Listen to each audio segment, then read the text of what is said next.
Hello, good morning, and welcome to Unacademy, a one-stop destination for the English medium civil services aspirants. Let's get started with the analysis of today's The Hindu newspaper. These are the topics that we shall be discussing today from the Delhi edition of today's The Hindu newspaper. And if you are somebody who hates or dislikes Indian polity as a subject, I can understand the torture when you open the daily newspaper, because these days the newspaper is dominated by the polity-related news. But I'm here to make these polity topics simple and easily understood by you. And I'll try and make it as simple as possible for you to understand these topics. And if these polity lectures have been of some help to you, please do let me know in the comment section. Press the like button and subscribe to our channel if you haven't yet. And before we start, an important announcement. On the 28th of April, this Sunday, from 1 p.m. to 2:30 p.m. on UPSC Unstoppables by Unacademy. This is our YouTube channel for English medium aspirants, for those preparing in bilingual medium, Hindi as well as English. We will go live at 1 p.m. till 2:30 p.m. for an event known as Unacademy Manzil 2024. This is our flagship event which we will be conducting every year. The primary objective of this event is to felicitate our CSE 2023 toppers. Throughout the course of your preparation, you may feel demotivated, and it is natural. Everybody goes through that phase. Then what do? You normally listen to the toppers, and through their success stories, you get inspired, you get motivated. If you're feeling demotivated right now because the examination is around the corner, listen to the toppers as they spill the secrets of their success, watching them live, talking about their success stories. Maybe you can also feel motivated, and your hunger will further take you towards your dream, towards your manzil, which is CSE 2025. Clear? Let's get started and look at topic number 1. Election Commission of India sends notice to Nadda for plaint against Modi. The year was 2007. Legislative Assembly elections were being held in the state of Gujarat. The then Congress President, Srimati Sonia Gandhi, gave a speech, and she referred to the then Chief Minister, Mr. Modi, as Maut ka Saudagar, the merchant of death. Immediately, Election Commission of India sent a notice to Sonia Gandhi and reprimanded her. Quick notice was sent to somebody who violated Model Code of Conduct. Fast forward to 2014, when Lok Sabha elections were held in India, a notice was sent to the then General Secretary in charge of the BJP in Uttar Pradesh, Mr. Amit Shah, because he spoke of something called revenge when he was campaigning in Muzaffarnagar. And you would know that just before the 2014 Lok Sabha elections, there were riots between the Jats and the Muslims in western Uttar Pradesh. Notice was sent, immediate notice was sent for violating Model Code of Conduct by the Election Commission of India to Mr. Amit Shah, and he apologized. Notice was sent to Samajwadi Party politician Azam Khan for violating Model Code of Conduct, and he was banned from campaigning for 48 hours. In the run-up to 2020 Legislative Assembly elections in Delhi, the Union Minister Anurag Thakur was banned from campaigning by Election Commission of India for violating Model Code of Conduct for 72 hours. Another MP from the BJP in Delhi, Parvez Sahib Singh Verma, was banned from campaigning in the elections by the Election Commission of India for violating Model Code of Conduct for 96 hours. Now you might say, what does this ban mean? Similarly, if UPSC tells you tomorrow that you can attempt the civil services examination, but without preparation, you will not be allowed to prepare, you will not be allowed to take mock tests, prelims test series, would you be able to qualify this exam? And if these leaders are unable to campaign in the elections, it will have a detrimental impact on the success of their political candidates, or the success of their political party. So notices are sent immediately for violating Model Code of Conduct by the Election Commission of India, but this time something unprecedented has happened. Something different has happened. Something unique has happened, which has never happened before. Instead of sending the notice to the violator, in this case Prime Minister Modi, in this case Rahul Gandhi, instead of sending notice by the Election Commission of India to those who violate the poll code, who violate the Model Code of Conduct, notices have been sent to the party presidents. So notice has been sent to Mr. JP Nadda, who is the BJP president. Notice has been sent to Mr. Mallikarjun Kharge, who is the Congress president, because their party men, Mr. Modi and Rahul Gandhi, have violated Model Code of Conduct.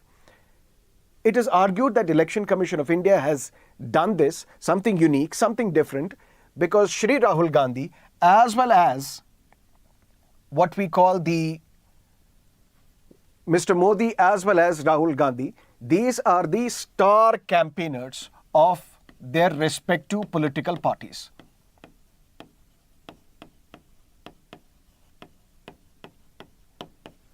Now, what is this concept of star campaigner? If I want to contest elections, Lok Sabha elections from a big state, I have to spend up to 95 lakh rupees as part of my election expenditure. But if I'm contesting from a constituency, which is from a smaller state, then I can spend 75 lakh rupees. But a recognized political party is allowed to give names to the Election Commission of India of up to 40 star campaigners. And a registered political party is allowed to nominate 20 star campaigners. Now, what happens because of these star campaigners? If Mr. Modi is a star campaigner and he campaigns in a constituency from which I am a candidate, I have to spend 95 lakh rupees if it's a bigger constituency. Now, all the expenses that will be borne because of Mr. Modi coming in my constituency, that will not be added to my expenditure. That will not be added to my cost. That's the concept of the star campaigner. So, long story short, star campaigner is a provision where political parties, if you are a recognized political parties, you can recommend up to 40 names to the Election Commission of India saying these are our star campaigners. And wherever they will campaign, their expenditure will not be added to the candidate contesting election because there is a limit. But if you are a registered political party, not a recognized political party, registered political party, you can nominate up to 20 star campaigners. But listen to me carefully. If Mr. Modi is a star campaigner and he is campaigning in my constituency from where I am contesting elections, if me and Mr. Modi, the star campaigner, we are sitting on the same dais, this cost will be added to me. If Mr. Modi is asking the voters to vote for me, the cost will be added to me. Which means Mr. Modi as the star campaigner can only ask generally for the people to vote for the party, can generally campaign in the elections, can generally campaign in the constituency. But if he sits with me on the same days, cost will be added to me. If he is asking voters to vote for me, then cost will be added to me. That's the concept of star campaigner. But what did Mr. Modi say and what did Mr. Rahul Gandhi say which merited action by the Election Commission of India? This time uniquely because the notice has not been sent to the violators. The notice has been sent to their party presidents. Mr. Modi said at an election rally in Rajasthan that Congress has an eye on the wealth of the people. They will conduct a survey, they will conduct an X-ray, and through this, even the Mangal Sutra of women will be snatched. The gold will be snatched by the Congress party if they will come to power. And who are they going to distribute this wealth to? Muslims. And later on, Prime Minister Modi said infiltrators. Mr. Modi was referring to a speech allegedly given by former Prime Minister, when he was the Prime Minister, Dr. Manmohan Singh, wherein he had said that minorities, particularly the Muslims, have the first right to claim the resources of this country. Although there have been other organizations, other media organizations, which have fact-checked this statement, saying such a statement was not made by Dr. Manmohan Singh, but whether that is true or not, What this statement means, it is violation of Model Code of Conduct. It's violation of the Representation of the People Act 1951 as well. Why? Because through your speech, if you cause enmity amongst different sections of the society on the grounds of religion, race, caste, language, or any of them, this is an electoral offense. This is a violation of Model Code of Conduct. This is the violation of the Representation of the People Act as well. That is why some experts say, constitutional experts say, some writers say, commentators say, that merely sending a notice for violating Model Code of Conduct should not have been the rule. An FIR should have been registered against the Prime Minister for violating Model Code of Conduct, for violating Representation of the People Act. And listen to me carefully. Model Code of Conduct does not have a statutory backing. There is no law which provides for Model Code of Conduct. We have discussed that previously. Model Code of Conduct is an innovation at the voluntary insistence of political parties. They have voluntarily decided to come together and abide by this Model Code of Conduct. But there is no law which backs this Model Code of Conduct. So if you have not violated any law, because Model Code of Conduct is not backed by a law, how can an FIR be filed against you? FIR cannot be filed for violating Model Code of Conduct. Listen to me carefully. I'll repeat, FIR cannot be filed for violating Model Code of Conduct. But there are some provisions in Model Code of Conduct which are also offences under Indian Penal Code, under Representation of the People Act. For violating those provisions, FIR can be filed.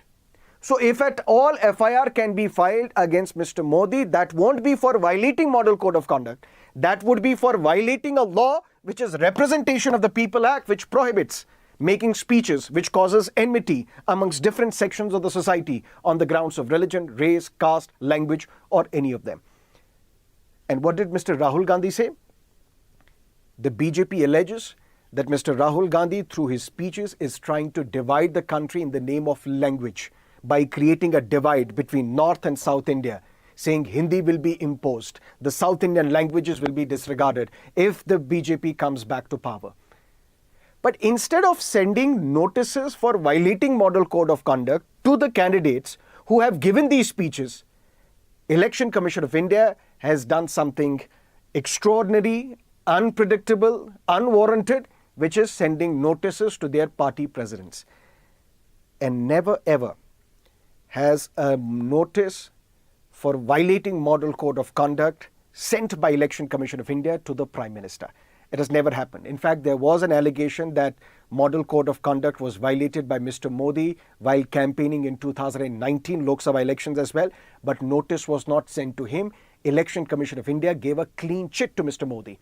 But this time a notice, instead of sending to the Prime Minister or to Rahul Gandhi, the notice was sent to the party presidents. Something else. Part 7 of the Representation of the People Act, it classifies condemnable acts by the candidates into two categories.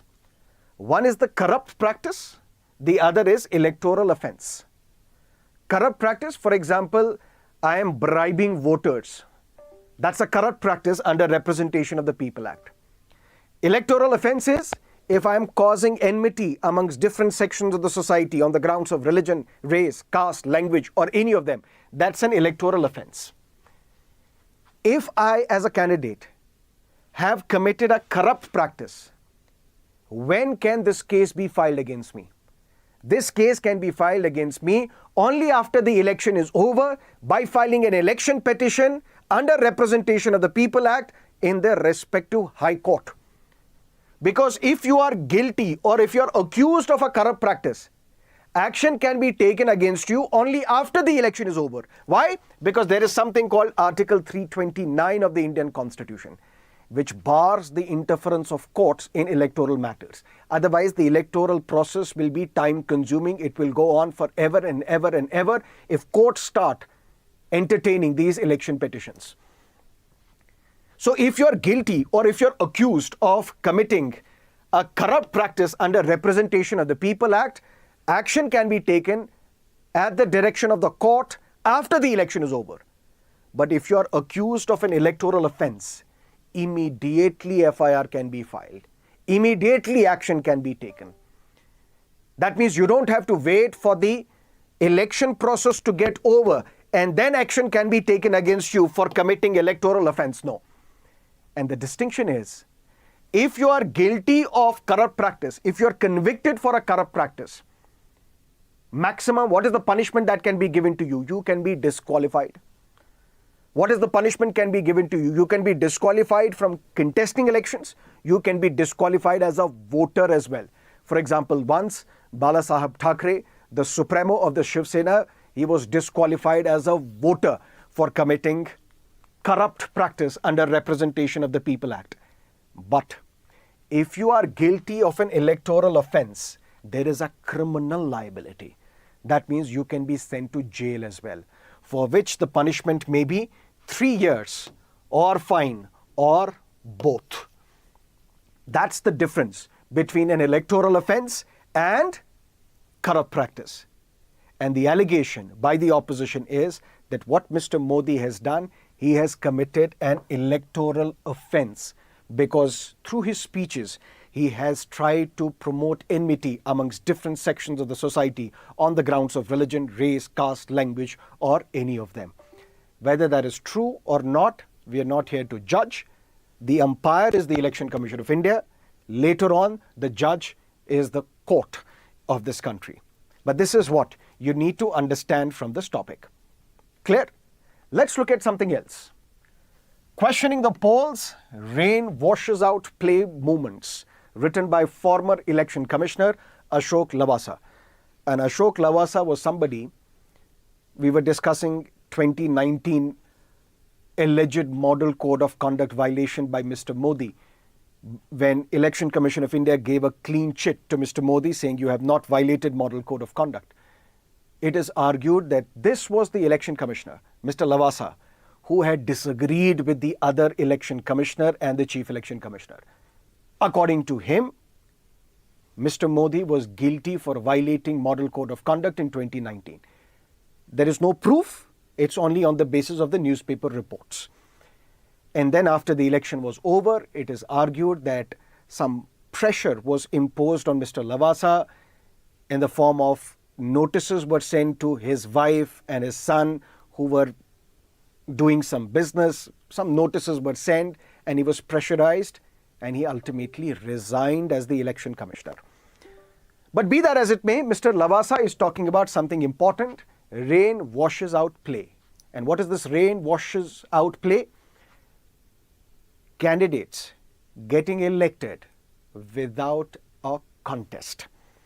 This is the Indian Express report a couple of weeks ago. Then what had happened? 10 BJP MLAs were elected unopposed in Arunachal Pradesh. Nobody contested against them. When nobody contested against them, these 10 candidates belonging to the BJP in a 60-member Arunachal Pradesh Assembly got elected unopposed. But that is not something which has happened for the first time. If you look at 77 MLAs have been elected to Nagaland since 1952 unopposed. So Nagaland is the state which has elected most number of MLAs unopposed, followed by Jammu and Kashmir, then Arunachal Pradesh, then Andhra Pradesh, then Assam. In terms of MPs, MPs have also been elected unopposed. Jammu and Kashmir tops the list with 4, followed by 7 states who have elected 2 each, 10 states which have elected 1 each, and now you can add Surat to this list as well. And what happened in Surat? A candidate belonging to the BJP was elected unopposed. Why? There was a Congress candidate.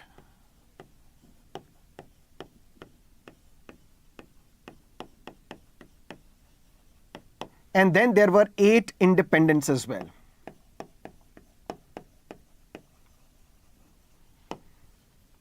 Independent candidates withdrew their nomination because under Representation of the People Act, I can file my nomination papers, but then I'm also given the time within which I can withdraw my nomination as well. Then the returning officer will scrutinize these nomination papers, whether these nomination papers are in order or not. These independent candidates withdrew. Now, who is left? This Congress candidate and the BJP candidate. Congress candidate, his nomination papers were rejected. Why were his nomination papers rejected? Representation of the People Act allows a candidate to file 4 sets of nomination papers. In case if one nomination paper is rejected, other is accepted. That is rejected, another is accepted. That is rejected, another is accepted. So 4 sets of nomination papers I can file. And this Congress candidate filed 3 sets of nomination papers. If you are a recognized political party, you have set up a candidate. Congress is a recognized political party. It gave a ticket to this individual to contest election from Surat, Lok Sabha constituency. You also need to have one proposer. Because who is this candidate? You can be a registered voter in any parliamentary constituency of this country. That means even if you are contesting elections from Surat, you don't have to be necessarily a voter of Surat parliamentary constituency. You can be a registered voter in any parliamentary constituency of this country. But then you need to have one proposer, which means one voter of the Surat parliamentary constituency who can propose your name. And this Congress candidate submitted 3 nomination papers. One proposer was his brother-in-law. In another set of nomination papers, his proposer was his business partner. In the third set of nomination papers, his proposer was his nephew. The BJP candidate approached the returning officer saying reject his nomination papers because these proposers, their signatures have been forged. And these 3 proposers, the nephew of this candidate, the brother-in-law of the candidate, the business partner of the candidate, they also submitted the affidavit saying this is not our signature. But then the returning officer had to ask this Congress candidate, please defend yourself. These guys are saying that they have not proposed your name. You have anything to say in your defense? This Congress candidate is incommunicado. He's disappeared. We don't know where he is. Opposition says he has been kidnapped. But whatever it is, the nomination papers of Congress candidate was rejected, and from Surat we have the BJP candidate who has been elected unopposed. And the BJP says this Surat candidate has given first lotus to Prime Minister Modi. Lotus is the political symbol of the BJP. What this column talks about, it talks about that although it may seem fair, it may seem legal, but is it something moral? Why? Because there is no contest. When we say there is no contest, it means from the Surat constituency, voters will be represented. Constituency people will be represented by a candidate whom they have not voted for, whom they have not elected. Maybe this BJP candidate would have won in any case, but the people have not voted. And you have deprived people from exercising nota as well. You have deprived people from exercising nota. Should there have been a contest, even if there was only one candidate, should the voting have been allowed to allow people to vote nota so that it could have embarrassed a political party? Because why was nota given an option by the Supreme Court? This is one big electoral reform which was implemented in India on the directions of the Honorable Supreme Court. Supreme Court directed the Election Commission of India that the last panel on the electronic voting machine make it none of the above, so that people can do what? People can embarrass a political party by rejecting all the candidates who are there on the electronic voting machine. But you have deprived the people of Surat from exercising nota. Nota would not carry any significance, because even if the maximum number of votes are polled in favor of nota, who is the next candidate who gets the second highest number of votes? That person is your representative. But at least it would have embarrassed political parties that we have given tickets to those individuals with criminal past, with criminal antecedents. So just like what we do if there is a tender issued by the government asking for let's say we have to procure something, and for that we are inviting tender. If there is only one bidder, what the government does? Re-invites the tender. So this should have been done in this case. You should have re-invited nomination papers so that other candidates can also contest the election. That has not happened in this case. But at the same time, there is a challenge. What if what happened in Surat will be replicated in all the 543 constituencies of this country? Even if there are 10,000 candidates representing different political parties, but there can be a political party which will bully these candidates that either you withdraw, or we will kidnap you, or you just have to file nomination papers in such a manner that they are liable to be rejected. Would that be 543 candidates elected to the Lok Sabha without a contest?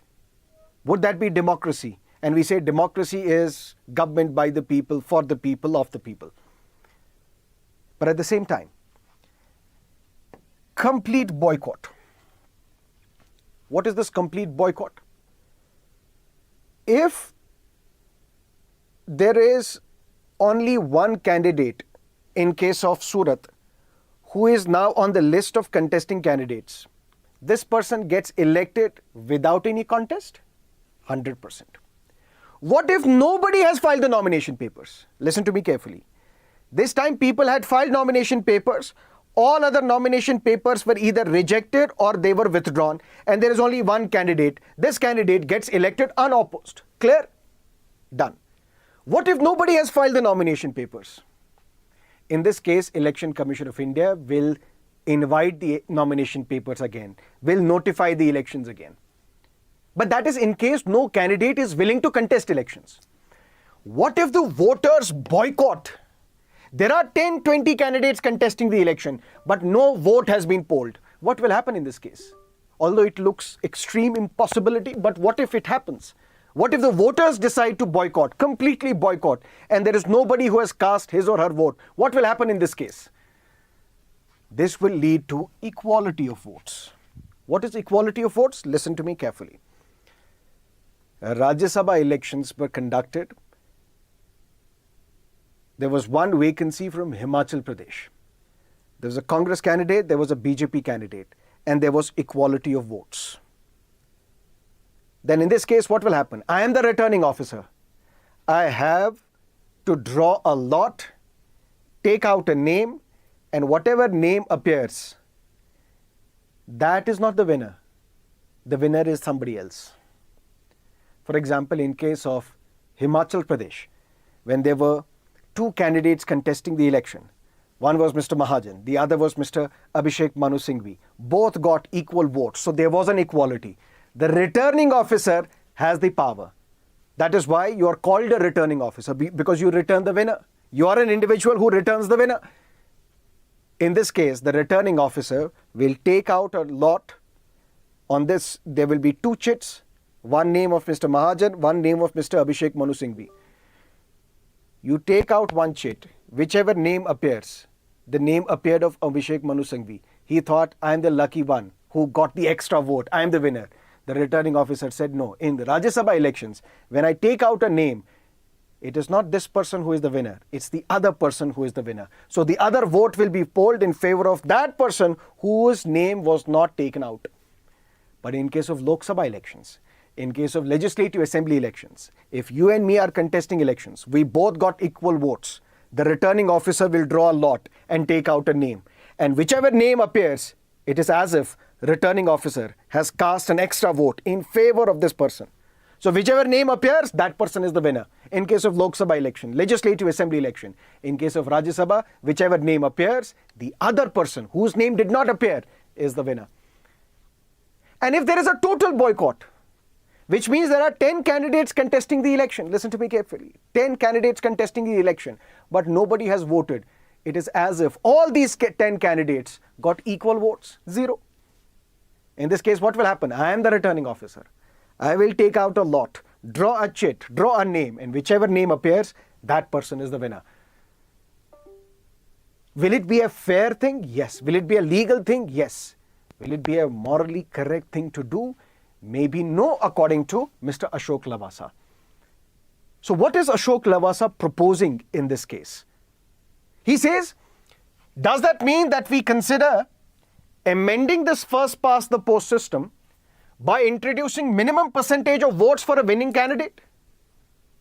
That there has to be necessarily a percentage of the votes that you must get. If not, then you are not a winner. Because we follow first past the post system. It's not that you should get more than half of the votes. You should only get the highest number of votes and then you are the winner. Not necessarily the majority of the votes. So Mr. Lavasa is prescribing that a certain percentage should be prescribed, fixed. If you get that percentage, then you are a winner. Otherwise, you are not. Or, if no candidate offers herself for the elections for the second time, which means if in the first notification, no candidate is filing the nomination papers, then for the second time, Election Commission of India will have to ask candidates to file the nomination papers. In this case, if nobody is filing nominations for the second time, then what will happen to that seat, or what should happen to that seat? In that case, this seat should be transferred to the nominated category. This is a reform which is recommended by Mr. Ashok Lavasa. This is not the practice that we follow. In fact, we don't even know what happens if for the second time also there is no candidate who wants to contest elections. Because law talks about Representation of the People Act talks about only in the first instance. If there is no candidate, then you have to re-invite the nomination papers. What happens after that, we don't know. The law is not clear.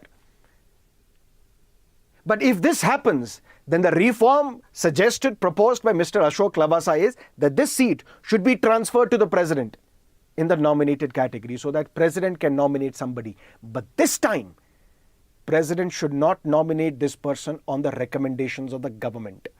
President should nominate this person from, if you have that qualification.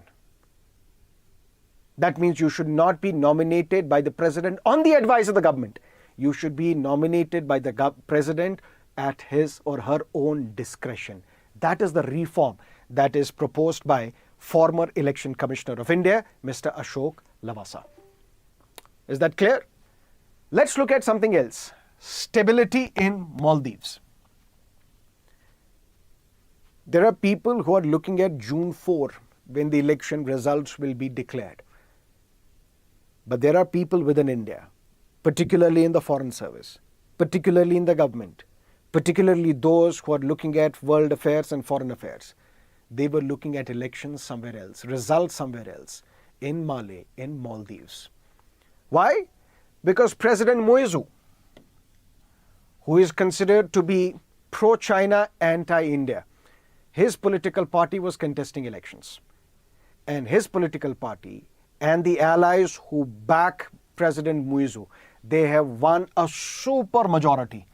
There were 93 members in the Majlis, the parliament of Maldives, and Mr. Muizu's political party and the allies have won 70. Which means now the anti-India rhetoric in Maldives will only amplify. There was a time in 1988. What happened in 1988? Operation Cactus was launched. Shri Rajiv Gandhi was the Prime Minister. There were some rebels in Maldives who were against President Gayoom.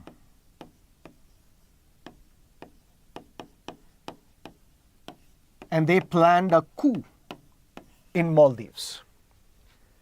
A wealthy businessman, some mercenaries who were backed by LTTE, Liberation Tigers of Tamil Eelam, which was an organization in Sri Lanka.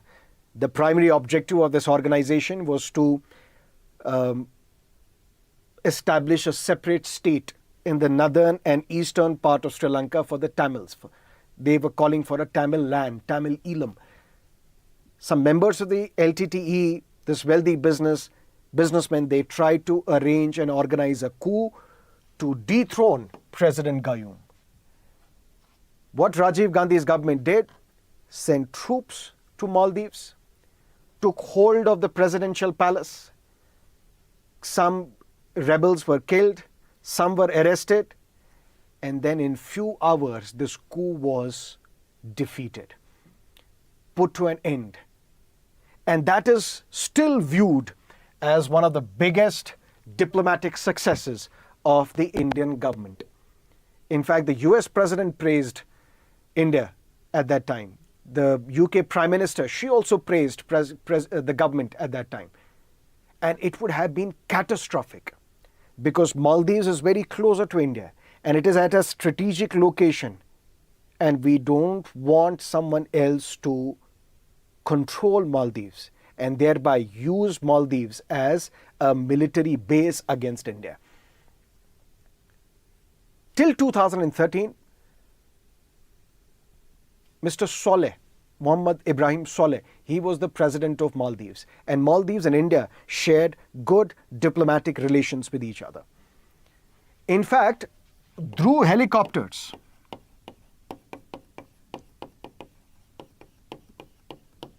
were given to Maldives, and these helicopters can be used for relief and rescue, for some other activities. In fact, some say 77, some say 88 members of Indian troops were also placed in Maldives to give training to the Maldivian forces. Until Mohammad Ibrahim Soleh was the president, the relationship was good. Then came Abdullah Yameen, who was stridently anti-India and in favor of China. Because what China is doing, China is practicing something called debt diplomacy. China is giving loans at cheaper rates to these smaller countries in our neighborhood and trapping them in the debt. And when they are unable to repay that debt, China is using those institutions or those areas to establish military bases. And now China was getting closer to Maldives. And in Maldives, a campaign was launched by Mr. Muizu before he became the president. And his entire election campaign was based on this campaign called India Out. Take these Dhruv helicopters back. Those 77 or 88 members of the armed forces that you have in Maldives, you are trying to use Maldives as a military base. We want India out. And this led to a straining of relationship between India and Maldives. And all this is watched by China. What President Muizu says, I am neither pro-India nor pro-China, I am pro-Maldives. I want to build this pro-Maldives policy. But it will be tested not on his speech, but on his actions. And what President Muizu did, he visited China, he visited Turkey, he visited UAE. And thereby it signals that the government in Maldives has a pro-China tilt.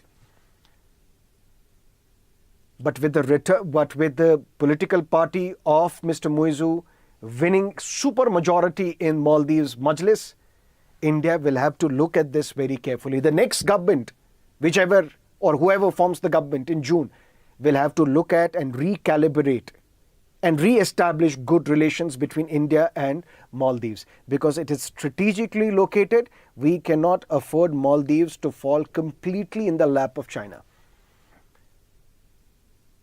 We have our neighborhood first policy, which gained currency since 2008, that we will focus on our neighborhood. And this neighborhood policy will be focused on not just reciprocity, not just give and take, but sometimes we will give them more than what they give us. And we have to now revisit this neighborhood first policy and try and ensure that it really is a success when it comes to Maldives. Because our neighborhood first policy is working very good in terms of our relationship with Bhutan. And that is something that we need to replicate for Maldives as well. Is that clear? That's what you need to understand, stability in Maldives. Let's look at another column, the war on Gaza and America's paradoxical role. Now listen to me carefully. I have attacked you, what is going to be your response? Will you not defend yourself? Definitely you have the right to defend yourself. But what if by defending yourself, you are killing my family as well, my friends as well, my relatives as well, my business as well, my community as well, my state as well? This would be disproportionate force. On October 7, 2023, Hamas crossed the Gaza-Israeli border, mounted an attack on Israeli citizens, killed hundreds of them, took more than 250 as hostages as well. This was a war on Israel by Hamas, which was governing Gaza. But then Israel launched an attack, a war on Gaza. But this time, this was disproportionate. According to some international organizations, according to some international community. Hospitals were razed, children were killed. And now the situation is such that more than 33,000 Palestinians have lost their lives. And now this war is not only concentrated on Gaza. People are moving away from Gaza. They are leaving Gaza and moving to another place called Rafah. And now Israel is saying, we will even attack Rafah. Countries such as South Africa have dragged Israel to International Court of Justice, saying this is a classic case of genocide. But what this article focuses on America's paradoxical role. What is the paradox? If there is one country which can stop this war, that is United States. And if there is one country which believes in status quo, saying let it continue, that is also United States. We will not go back in time and understand history because that is something that we have covered multiple times in the Hindu newspaper discussions. But when United Nations mandated the partition of Palestine, created Israel as a Jewish state, the first country to recognize Israel was United States. Israel is the largest trading partner of United States. Or should we say United States is the largest trading partner of Israel. United States supports 16% of the expenditure, of the military expenditure of Israel.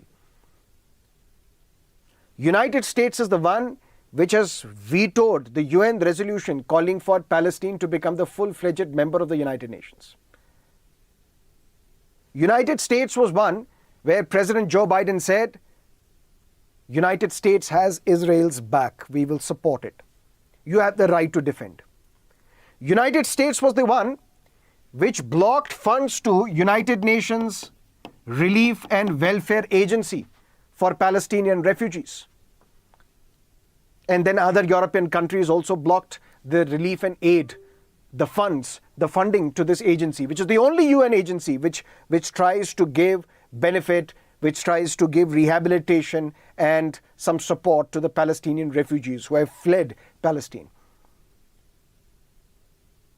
So United States is the ardent supporter of Israel.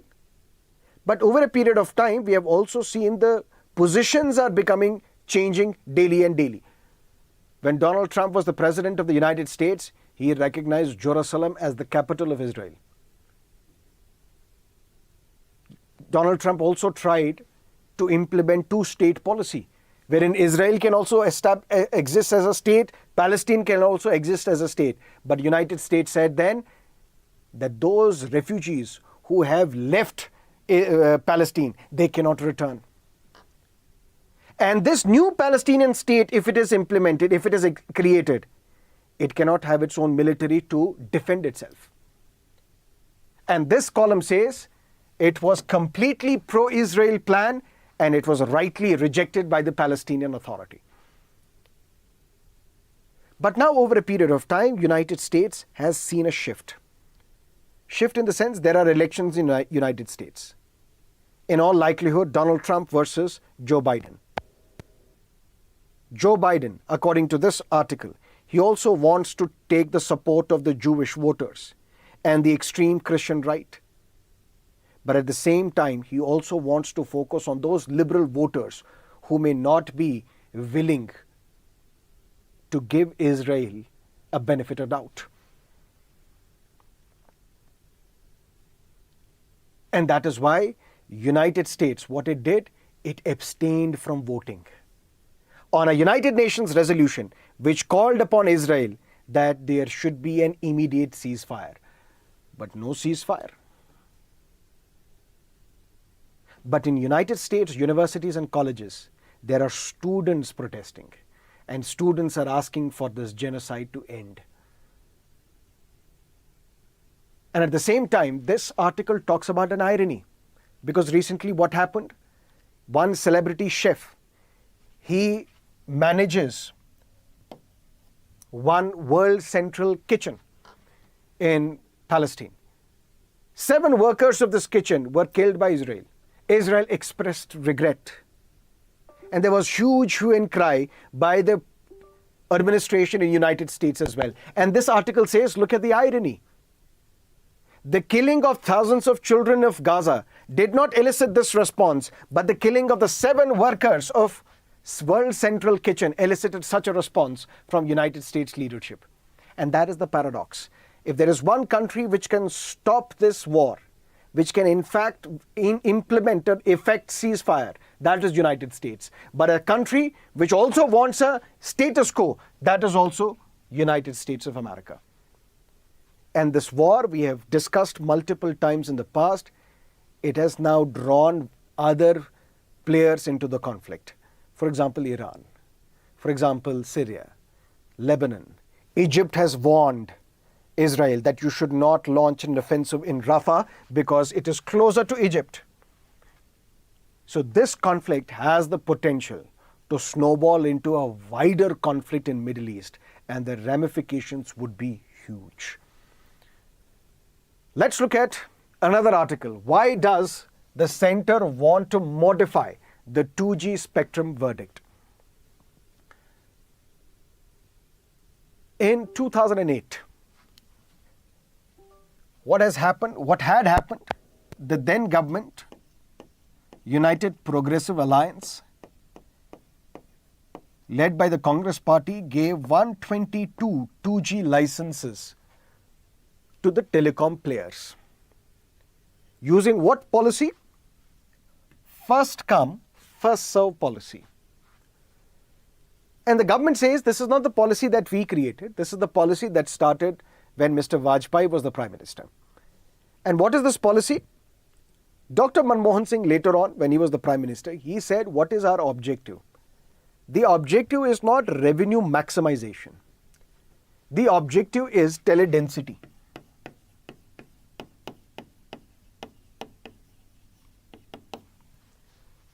Spectrum, 2G airwaves, these are to be sold or these are to be given to the telecom players, whether it is Airtel, whether it is Vodafone, whether it is Aircel as it was then, multiple telecom players. One way to give this spectrum is, to give these airwaves is through auction. Whoever is the highest bidder will get this spectrum. But if telecom players are giving more premium, more money in this auction, who will have to bear the cost? You and me, because we are the customers, we are the consumers. So the data rates would be higher, call rates would be higher, SMS rates would be higher. Dr. Manmohan Singh said, we will not use the route of auction to give the spectrum. We will use first come, first serve policy. Why? Because my objective is not to maximize revenue from this auction. My objective is to increase teledensity so that mobile reaches to every nook and corner of this country, so that the call rates drop, so that the data rates drop, so that the SMS rates drop, so that more people opt for mobile phone. And that is going to be revolutionary for India. And that is through these mobile phones that we will also transfer subsidies, benefits to the people. The then CAG, Mr. Vinod Rai, he talked about something called presumptive loss. What is that presumptive loss? There is a presumption. If we would have gone for an auction, we would have bagged 76,000 crore or 63,000 crore or 1 lakh crore or 1,76,000 crore, whatever it is. So since we did not go through the auction route, we gave these 2G spectrum waves through first come first serve basis, we lost thousands of crores. And it is argued that this played a very important role for the loss of the Congress in 2014 Lok Sabha elections. Matter had gone to the Supreme Court. And what Supreme Court did, Supreme Court said these 122 2G licenses are cancelled. Many people at that time argued that this was a classic example of judicial overreach. Supreme Court should not have done that. Why? Because after all, this is the policy of the government. You can't be interfering in the policy matters of the government because there is something called separation of powers. Whether the policy is good, bad, ugly, that's for the people to decide because these legislators are accountable to the people. This is what we can call the tyranny of unelected over the elected. Who are these unelected? Judges. Who are these elected? Legislators. And in fact, there was a presidential reference as well. This matter was sent by the president to the Supreme Court, asking the views of the Supreme Court on this matter under Article 143 of the Constitution. And Supreme Court said you should go for auction, not first come first serve basis. And now what the central government is doing, it has filed a petition before the Supreme Court, asking the Supreme Court that you should allow us to bypass auction and instead allot this spectrum through administrative decision, which can be through first come first serve basis. In fact, when that 2G scam or alleged scam was also investigated, whether it is the then telecom minister Mr. A. Raja or Kanimoy, another DMK leader who was accused of conniving with these telecom operators because they got the 2G spectrum in exchange for a bribe, the CBI court acquitted all of them. And now the government is asking the Supreme Court to reconsider this judgment so that we can be in a position to allot spectrum either through auction or through administrative method. In fact, there is Telecommunications Act as well, which was passed by the Parliament last year in 2023. According to this Telecommunications Act, the government is empowered that it can assign the spectrum for telecommunication either through auction or other purposes or other processes other than auction. For whom? For those entities which are engaged in national security, which are engaged in defense, which are engaged in law enforcement, as well as companies such as SpaceX, as well as companies such as OneWeb, which is supported by Airtel. So this petition, which is filed in the court by the Attorney General for India, asking the court that you need to modify your 2G spectrum verdict, this will be very, very watched for development. And we will wait and watch. Let's see what the Supreme Court will have to say on this matter. Then we will have an elaborate discussion on this. Is that clear? Let's look at some of the concepts focused on prelims examination. Dongria Kondhs. For them, clearing their names from Naxal cases is a priority before they vote. Dongria Kondhs, it is a particularly vulnerable tribal group. And what is a particularly vulnerable tribal group? We have discussed that in the past. I'll not repeat it, otherwise it would be a repetition and you will also be bored. Clear? They live in Odisha and they live in the Nyamgiri hill range of Odisha. So Dongria Kondhs, it's a particularly vulnerable tribal group because Odisha has the highest number of tribals in this particularly vulnerable tribal group. They reside in Nyamgiri hill range, which is in Odisha. This is the Nyamgiri hill range. It's a densely forested area with deep gorges, with cascading lakes. What these Dongria Kondhs are known for their unique hairstyle. They are known for their unique jewelry. They're also known because they're women, they use 3 pins on their noses. And these Dongria tribes, they inspired millions of the people in India as well as in the entire world. Why? Because they fought a battle which is known as David versus Goliath. Battle by the weak against the powerful. David and Goliath battle. And they won that battle against the then mining giant Vedanta. These Dongria tribes, they worship the Niam Raja, who is the god of the Niamgiri hills. And under this hill, it was argued that there are bauxite reserves worth $2 billion, which Vedanta wanted to extract. These tribes, they consider Niamgiri Raja as the lord of the Niamgiri hills. They worship this mountain god. They did not want this mining giant Vedanta to extract bauxite from the underneath of the Niamgiri hills. And what they did, they launched human chains, protests, and they wanted to thwart this. Then came a landmark judgment of the Supreme Court of India in the Orissa Mining Corporation Limited versus Ministry of Environment and Forests. And what Supreme Court did, the year was 2013.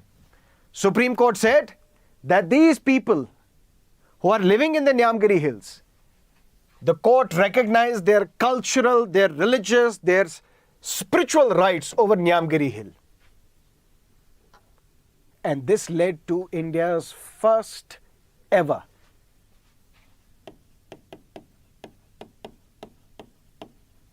environment referendum.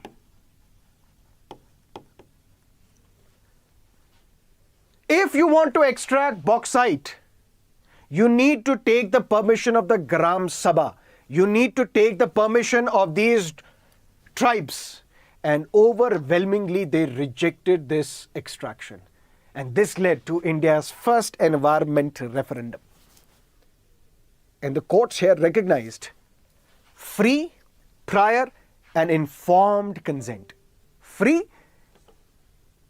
if there is an area and you want to extract some minerals from this area, the people residing in that area, they have to give consent. And this consent should be free. That means without any threat, without any force, without any allurement. This should be prior as well. That means you are excavating it, extracting it, and then you are taking consent of the people. No. Prior to the start of the work. And it must be informed as well. Everything related to this should be communicated to the people. Every data should be presented to the people so that using that information, people can make an informed choice whether we should go ahead and give permission to extract this mineral or not. And this free, prior and informed consent, it is part of Indigenous and Tribal Peoples Convention of 1989, which is also known as International Labour Organization Convention 169. It is also part of the United Nations Declaration on Rights of Indigenous People. But please remember for your prelims exam, India is not a signatory to both these conventions. Which means free, prior and informed consent, it is embedded into these two conventions. But India is not a signatory to these conventions. But this free, prior and informed consent, it is part of the Land Acquisition Act of 2013, which is known as Right to Fair Compensation and Transparency in Land Acquisition, Rehabilitation and Resettlement Act of 2013. Without the permission of the Gram Sabha, you cannot go for acquisitions in scheduled areas because this is a scheduled area. So who are these Dongria Kondhs? Some of them have been alleged to have links with the CPI-ML, Maoists, Leninists. And they want to take out their name before they will exercise their right to vote. Clear? Let's look at another topic relevant for prelims. Supreme Court declines petition to end Collegium, revive NJAC. You would know India is perhaps the only country where judges are appointed by themselves. I will not go too deep into the history, but because of the second judge's case, then because of the third judge's case, then because of the fourth judge's case, we have Collegium system of judicial appointments, where the Collegium system consisting of Chief Justice of India and 4 senior judges of the Supreme Court, they recommend to the President who can be the judge of the Supreme Court, who can be the judge of a High Court. The year was 2014, when Mr. Modi came to power. 99th Constitutional Amendment Act was passed. And this Collegium system was sought to be replaced by NJAC, National Judicial Appointments Commission. The composition of this commission would be, it would be consisting of the Chief Justice of India, then 2 senior judges of the Supreme Court following the Chief Justice of India, then Union Minister of Law and Justice, and then 2 eminent persons would also be nominated to NJAC. These 2 nominated persons, or these 2 eminent persons, will be nominated by a committee consisting of Prime Minister, Chief Justice of India, and Leader of the Opposition in Lok Sabha. If we do not have the Leader of the Opposition in Lok Sabha, then the Leader of the single largest party in Lok Sabha. But very next year, in 2015, Supreme Court said NJAC is unconstitutional. This judgment was given by the majority of 4:1. There was only one judge who disagreed, Justice Chalameshwar. Justice Chalameshwar said, Collegium is not the solution. NJAC is not unconstitutional. But why did Supreme Court say NJAC is unconstitutional? That is the prelims point that we want to discuss. One, what was the composition of NJAC, and why Supreme Court said NJAC is unconstitutional. Supreme Court said NJAC is unconstitutional, number 1, because it violates independence of judiciary. And since independence of judiciary is part of the basic structure of Indian Constitution, NJAC violates it, NJAC is unconstitutional. And how NJAC violates independence of judiciary? Because previously judges would be appointing judges. Now we have this NJAC. But Supreme Court said something else. Supreme Court also said primacy of Chief Justice of India in judicial appointments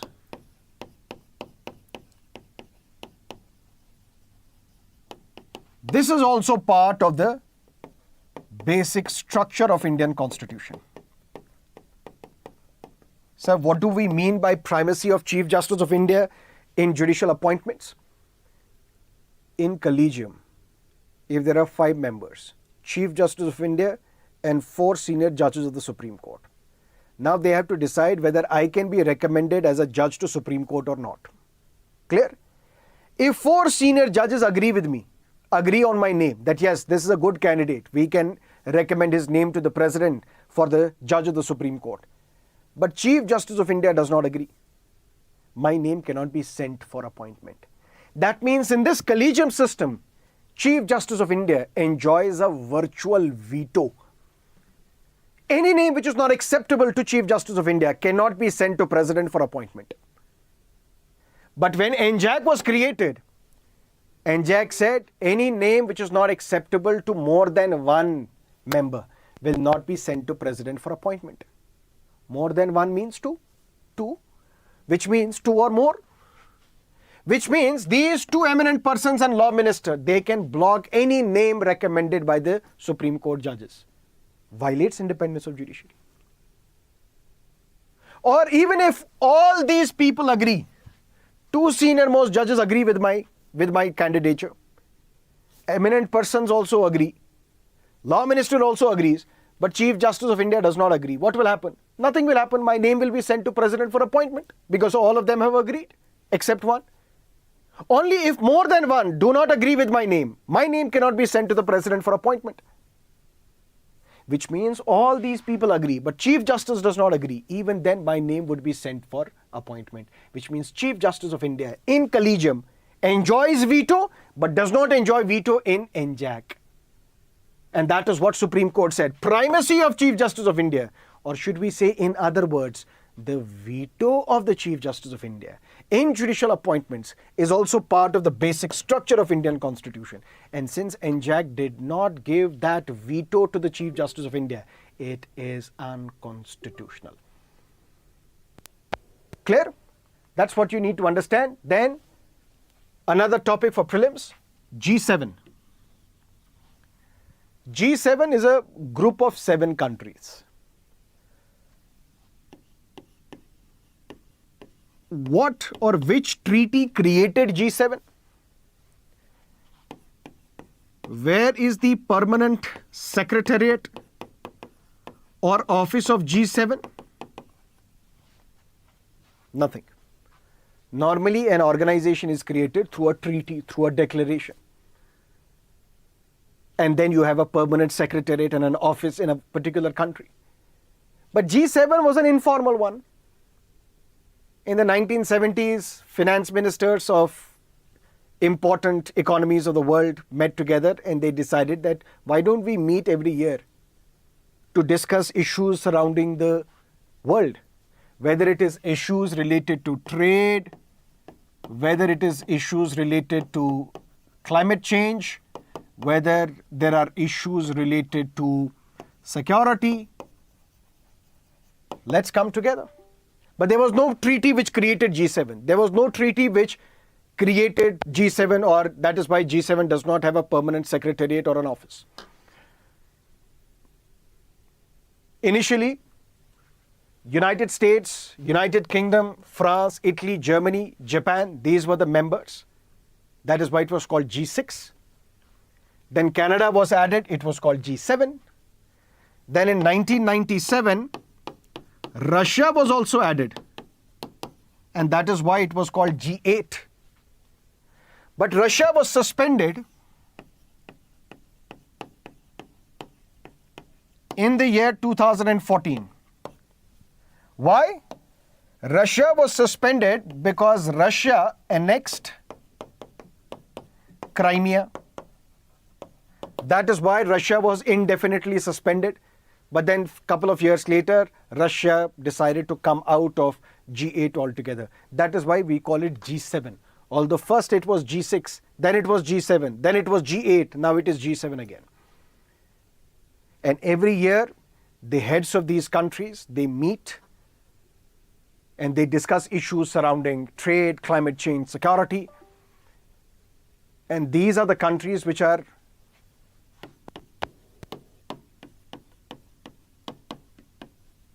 wealthy countries, wealthy IMF countries, International Monetary Fund countries. That is what we call G7. So questions can be surrounding there is no treaty which created G7.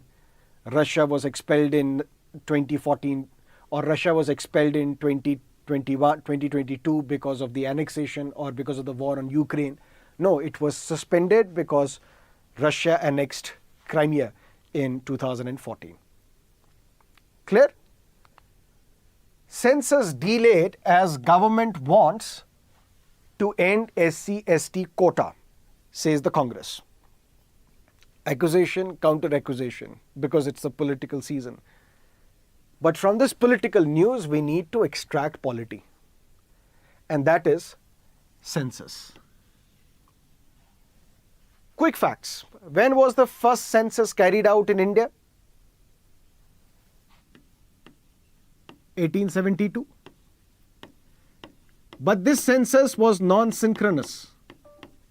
That means it was not conducted at the same time in all the parts of this country. It was conducted in few areas, excluding other areas. The first full-fledged census in the entire country was carried out in the year 1881. And since then, every 10 years, because this census is a decadal exercise, it's carried out every 10 years. It was supposed to be carried out in 2021, but it got postponed. Why it got postponed? Because of COVID-19 pandemic. This is where critics argue that if after COVID of 2019, if we can have elections after elections in multiple states, if we can have Cricket World Cup, we can have other sporting extravaganzas, why not census? Who carries out this census exercise? There is an entity called Registrar General and Census Commissioner.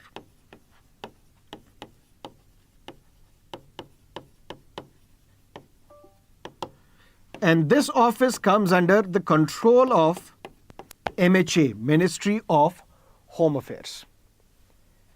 The year was 1948 when Census Act was passed in 1948. Then census rules were issued in the 1990s. Unlike in Japan or United States, where it is a mandatory provision that every 10 years or 5 years you have to carry out census exercise. Census Act of 1948 does not tell us the date, time when census would be carried out. So it is not mentioned anywhere that this census has to be a decadal exercise. It has to be carried out every 10 years. It's not mentioned in the law. It's not mentioned in the rules. The year was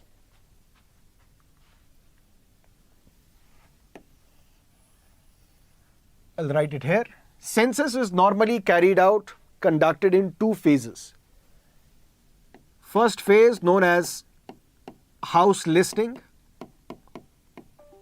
or which is also known as housing census,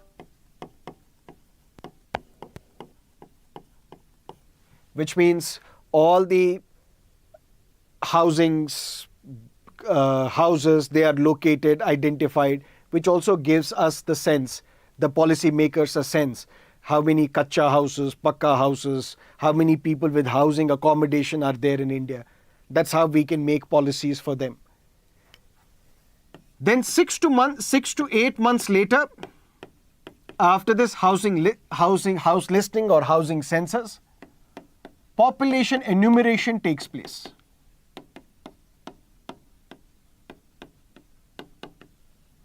This is where questions are asked.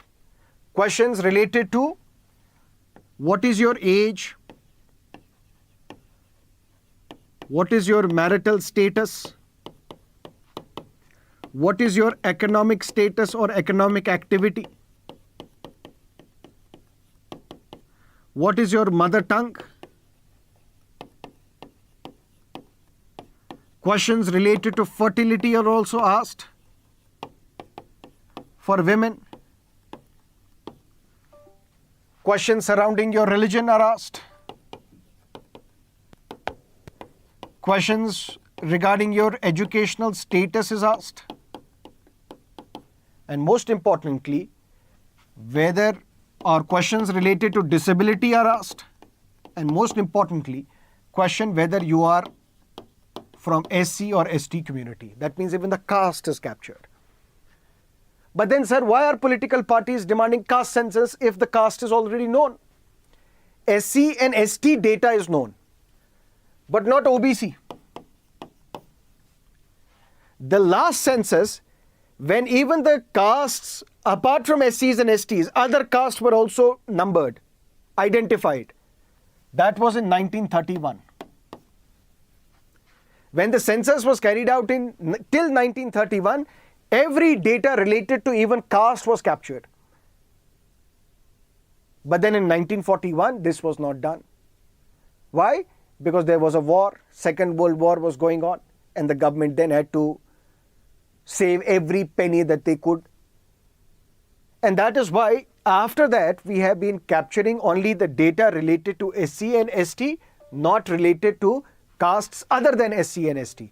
And that is why some political parties are demanding a caste census, where even this data would be captured.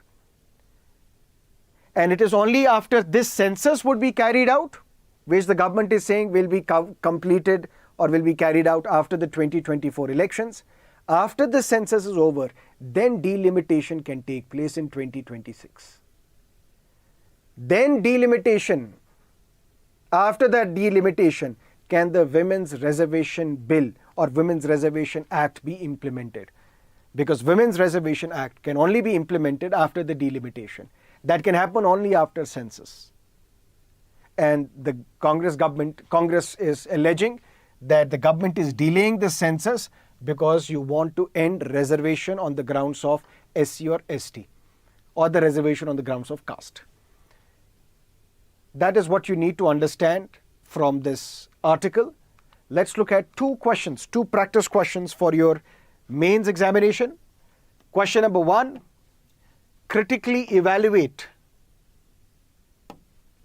India's neighborhood first policy and specify the challenges that need to be overcome.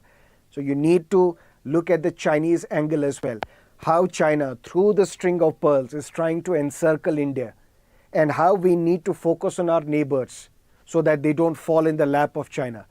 So we can specify the steps that the government has taken vis-a-vis Bangladesh, vis-a-vis Bhutan, because these are our glorious success stories in our neighborhood, and what we can do individually for countries such as Maldives, Nepal, countries such as, particularly those countries which are in the Bay of Bengal.